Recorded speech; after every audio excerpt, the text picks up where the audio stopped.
শুভ সকাল আমার প্রিয় পরিবার, তোমরা সকলে কেমন আছো? আশা করছি যে যেখান থেকে আমার ব্লগটি দেখছো সকলে ভালো আছো। তোমাদের আশীর্বাদ ও ভালোবাসার সাথে নিয়ে আজকের ব্লগটি শুরু করলাম। আজকে হলো মঙ্গলবার আর এখন বাজে ঘড়ির কাঁটায় ঠিক সকাল 7টা। ঘুমের থেকে উঠেই কিন্তু মোটামুটি কাজকর্মগুলো সেরে নিলাম। তারপরে সোজা চলে এসছে এইদিকে উঠানটা আজকে ভালো করে ঝাঁট দিতে। আর দেখেছো রোদ্দুর উঠছে বলে এই কটা দিন উঠানটা কিন্তু খুব সুন্দরভাবে শুকিয়ে গেছে। এতে করে আমার ঝাঁট দিতে কোনো অসুবিধাই হচ্ছে না। আর এখন ঘুম থেকে উঠতে এতটাই লেট হয়ে যাচ্ছে, কিন্তু কি বলতো, ঘড়ির কাঁটার সাথে সময়ের তাল মিলিয়ে চলি বলেই সংসারের সমস্ত কাজকর্ম একা হাতে সময়ের মধ্যে হয়ে যায়।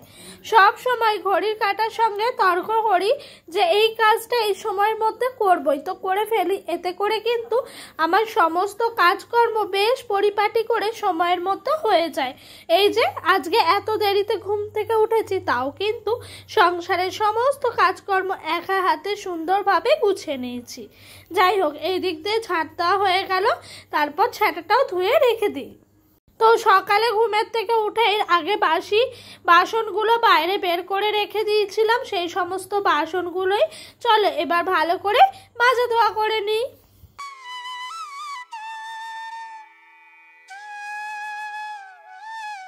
তো সকালে ঘুমের থেকে উঠেই কিন্তু সংসারের সমস্ত কাজকর্মগুলো তাড়াহুড়ো করে করলেও বেশ তাড়াতাড়ি করেই হয়ে যাচ্ছে। ওদিক দিয়ে ডোডো এখনো অবধি ঘুমোচ্ছে। কি হয় জানো তো, দেরি হওয়ার একটাই কারণ হচ্ছে ডোডো ভোরবেলায় ঘুম থেকে এখন প্রত্যেক দিন ওঠে। ওকে আবার নতুন করে ঘুম পাড়াতে হয়। এতে করে কিন্তু তারপর আমি ভাবি এত ভোরে উঠবো, একটু শুই আর একটু বেলা হোক উঠি। এই করতে নিতে আমার কিন্তু ঘুমাতে অনেকটাই লেট হয়ে যায়। তাই সকালেও ঘুম থেকে উঠতে অনেকটাই লেট হয়ে যাচ্ছে। যাই হোক, সময়ের মধ্যে হয়ে যায় বলে এতে অসুবিধাটা আর হয়ে ওঠে না। চলো বাসনগুলো এবার ঝটপট করে মেজে নিলাম, এরপরে কিন্তু বাসনগুলো ধুয়ে নিলাম। তো দেখো ঘরের দিকে নিয়ে চলে যাচ্ছি। আর এই যে এত রোদ্দুর উঠেছে, রোদ্দুরগুলো দেখে মনে হচ্ছে যেন ভাদ্র মাসে জামা কাপড় রোদে দেওয়ারই রোদ্দুর। আর আজকে হলো তার মধ্যে মঙ্গলবার। তো আজকে তো আরোই ভালো, কথাই বলে শনি মঙ্গলবারে জামা কাপড় রোদে দিলে নাকি পোকামাকড় মরে। সেই কারণেই যেন আজকে এই রোদ্দুরটা দেখে নিজে লোভ সামলাতেও পারিনি। যাই হোক, বেলার দিকে সমস্ত কিছু রোদে না দিতে পারলেও মোটামুটি কিন্তু দিয়েছি। তো এই দিক দিয়ে এঁঠো ধোয়ার নেতাটাও ধুয়ে মেলে দিলাম। আর ডোডোর কিছু জামা প্যান্ট ছিল, সেই সমস্ত জামা প্যান্টগুলো কাঁচা ধোয়া করে নিয়েছি। এবার এই দিক দিয়ে মেলে দিচ্ছি। আর আজকে না একটু চিন্তা হচ্ছে না, কারণ এত সুন্দর রোদ্দুর দেখে। তো এরপরে ঘরে চলে আসলাম। এসে না এইদিকে পর্দাটাও কিন্তু ভাঁজ করে নিচ্ছি। তো ডোডো উঠে পড়েছে, ওকে খাইয়ে দিয়েছি। এখন ও একটু বাইরে আছে, খেলা করছে। এরই মাঝে আমি বিছানাটা তুলে নিই, তারপর ওকে বই নিয়ে পড়তে বসাবো।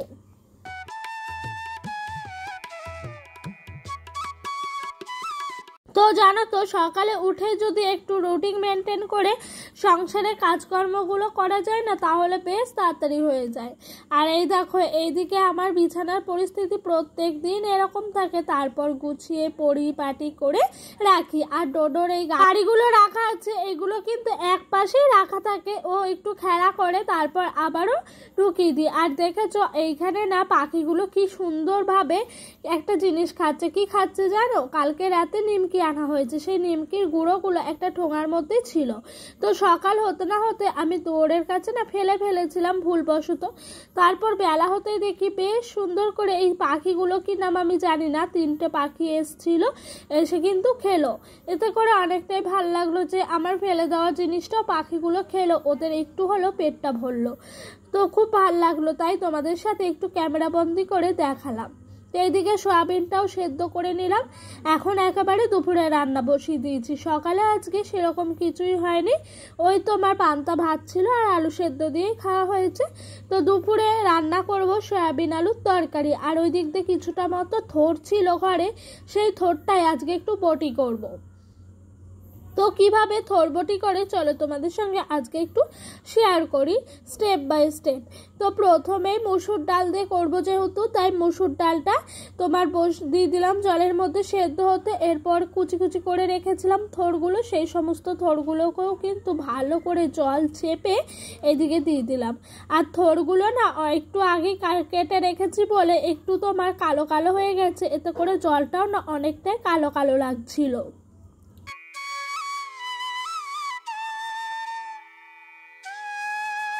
তো চলো এইদিকে কিন্তু থোর আর ডাল মানে মুসুর ডালটা একসাথে সেদ্ধ হোক, ওই দিক দিয়ে আমি চলো ঝটপট করে মশলাগুলো বেটে নিই। তো এইদিকে একদম নর্মালি আজ মশলা বাটছি আদা আর জিরে। তো আদা জিরে বাটা দিয়ে আজকে তরকারি করব। আদা জিরে বাটাটা আমার লাগবে সয়াবিন আলুর তরকারির জন্য। তাই এই দিক দিয়ে ঝটপট করে আসলাম, এসে কিন্তু আদা জিরে বাটাটা বেটে নিয়েছি। আর জানো তো আমার মনে হয় শিলের বাটায় বেশি টেস্ট হয় তরকারি খেতে আর কাঠের উনানে রান্নায়। তো জানো তো কাঠের উনানে তো এখন রান্না করতেই পারছি না ওই যে বৃষ্টির জন্য। আচ্ছা তোমরা কারা কারা আমার ভিডিও দেখো আবার কাঠের উনানেও রান্না করো, অবশ্যই আমাকে কমেন্ট বক্সে কমেন্ট করে জানিও। তো অবশ্য এখন কাঠের উনান বা উনানে রান্নায় বেশি হয় না, এখন সবাই গ্যাসেই রান্না করে বা অন্যান্য যন্ত্রপাতিতে। তো খুবই কম মনে হয় মানুষ আছেন যারা কাঠের উনানে রান্না করেন। তো এখন যেন গ্যাসে রান্না করি তো মনে হয় যে ইস যদি কাঠের উনানে রান্না করতে পারতাম ভালো হতো, কিন্তু তখন আবার যখন কাঠের উনানে রান্না করি তখন মনে হয় যে একটু যদি গ্যাসে রান্না করতে পারতাম তাহলে তাড়াতাড়ি হয়ে যেত।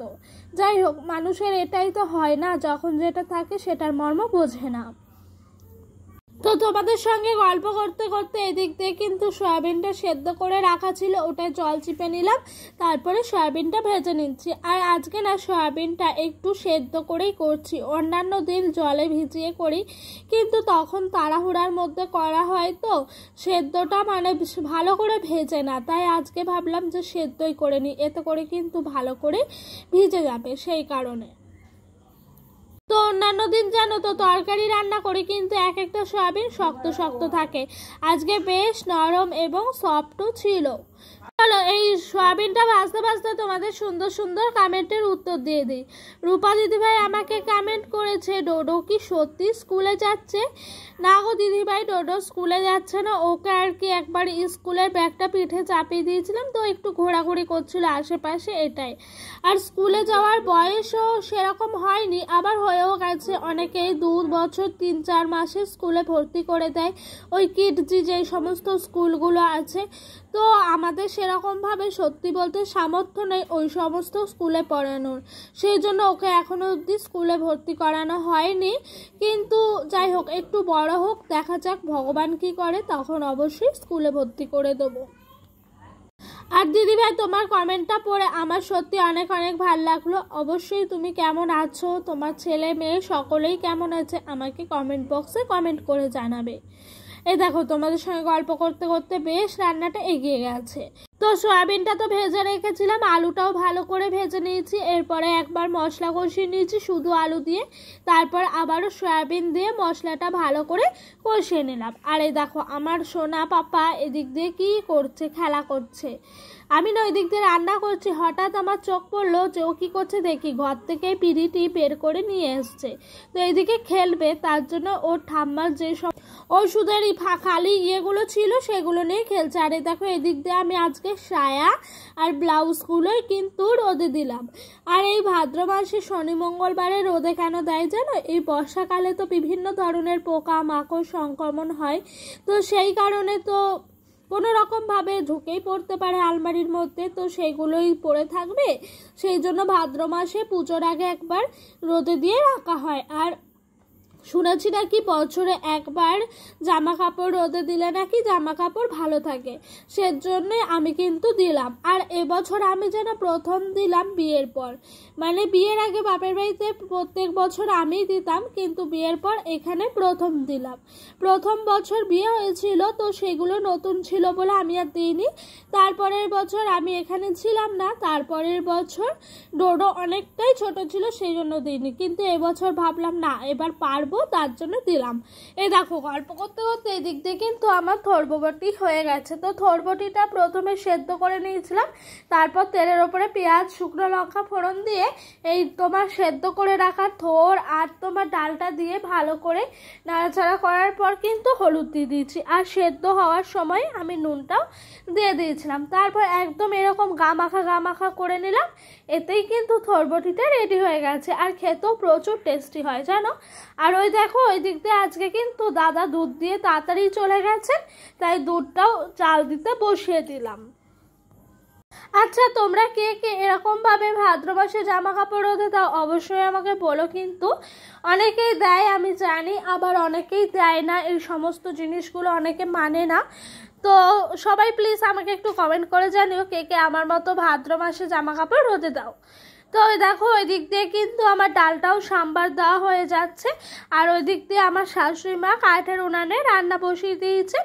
রান্না বলতে ভাতটি করছেন। আর জানো তো কাঠের উনান এখন ভিজে বলে আমি তো রান্না করতে পারি না, অনেকটাই ধোয়া হয় কিছুক্ষণ পর পর, তখন তরকারিটা একদম ধোয়া ধোয়া গন্ধ ছাড়বে, তার সাথে কড়াইও ভালো করে কালি উঠবে না। সেই কারণে কিন্তু আমাকে বাড়িতে সবাই বলে গ্যাসে তুমি তরকারিটা করবা, আমি ওইদিকে উনানে কিন্তু ভাতটা করে নেব। সেই কারণে ভাতটা উনি করে নিচ্ছেন। আর আজকে বৃষ্টি হয়নি বলেই করতে পারছেন, অন্যান্য দিন বৃষ্টি হয় তখন উনানের মধ্যে অনেক পরিমাণে জল থাকে, তখন আর করা যায় না। কিন্তু আজকে একটু শুকনো শুকনো ওয়েদার হয়েছে বলেই করা হচ্ছে। তো এইদিকে আমি আবার গ্যাসটাও ভালো করে পরিষ্কার করে নিলাম, যেহেতু আমার রান্নাবান্নার সমস্ত কিছু কমপ্লিট হয়ে গেছে। আর এখন বাজে ঘড়ির কাঁটায় ঠিক তোমার 12:30। আজকে অনেকটাই তাড়াতাড়ি হয়ে গেল জানো। তো রান্নাটা তাড়াতাড়ি হয়ে গেল অনেকটাই শান্তি লাগে, একটাই কারণে যে ডোডোকে সময়ের মধ্যে স্নান খাওয়া সমস্ত কিছুই করতে পারবো। তো এই দিক দিয়ে গ্যাসটা মুছে নেওয়ার পর ডোডোকে স্নান করিয়ে খাইয়ে ঘুম পাড়িয়ে দিয়েছি। এখন আমি একদম ফাঁকা। এই দিক দিয়ে চলে এসেছি, আমার সায়াগুলো প্রত্যেকটাই ভালো করে ভাঁজ করে নেব, যেই ভাঁজ ছিল সেগুলোকে উল্টিয়ে ভাঁজ করে রাখবো। আর এই যে ব্ল্যাক কালারের সায়াটা দেখলে, ওই সায়াটার মধ্যে সাদা সাদা কেমন একটা ছোপ ছোপ পড়েছে, এগুলো কেন পড়ে আর এগুলো কিভাবে আমি রিমুভ করতে পারবো, কেউ যদি জেনে থাকো আমাকে একটু বলো না গো। আমার এই সব বিষয়ে একদম নলেজ নাই, আমার একটুও জানা নাই জানো। তোমরা যদি কেউ জেনে থাকো অবশ্যই আমাকে বলো। আর সায়াগুলো এভাবেই ভাঁজ করে রাখছি, কারণ ওই যে আলমারির ওপরে একটা হ্যাঙ্গারের মতো লম্বা তোমার সিক আছে, ওটার মধ্যে কিন্তু এগুলোকে ঝুলিয়ে রেখে দেবো। তো সায়া বলতে আমার কাছে খুব একটা বেশি নেই, এই কয়েকটা মাত্রই আছে। তো জানো তো এইগুলো না, এর মধ্যে কয়েকটা আছে আমার গায়ে হলুদের, একটা আছে তোমার ভাত কাপড়ের, একটা আছে তোমার হলো বউ ভাতের, আর একটা তোমার বিয়ের। এই কটা ধরো বিয়েরই, তারপর 3-4টে মতো সায়া কিনেছি। বিয়ের পরপর কয়েকদিন হয়তো শাড়ি পরেছি, এখন তো পরি না, সেরকম ভাবে লাগে না বলে এখন আর সায়া সেরকম কেনা হয় না। আর এই যে আলমারিটা ভালো করে পরিষ্কার করে নিচ্ছি, ডোডো ঘুমোচ্ছে বলেই কিন্তু এত সুন্দরভাবে সমস্ত কাজকর্মগুলো গোছানো সম্ভব হচ্ছে। আর জানো তো এভাবে গুছিয়ে রাখতে, গুছিয়ে সংসারে কাজ করতে আমার ভীষণ ভাল লাগে। তো এই দেখো এইদিকে ব্লাউজগুলো, যেগুলো সুতির ব্লাউজ আছে কোথাও পরে যাওয়ার, সেগুলো কিন্তু এক পাশে রাখলাম। তারপরে যেগুলো ধরো তোমার একদম ভালো ব্লাউজ আছে সেগুলোও কিন্তু এক পাশে রেখে দিলাম।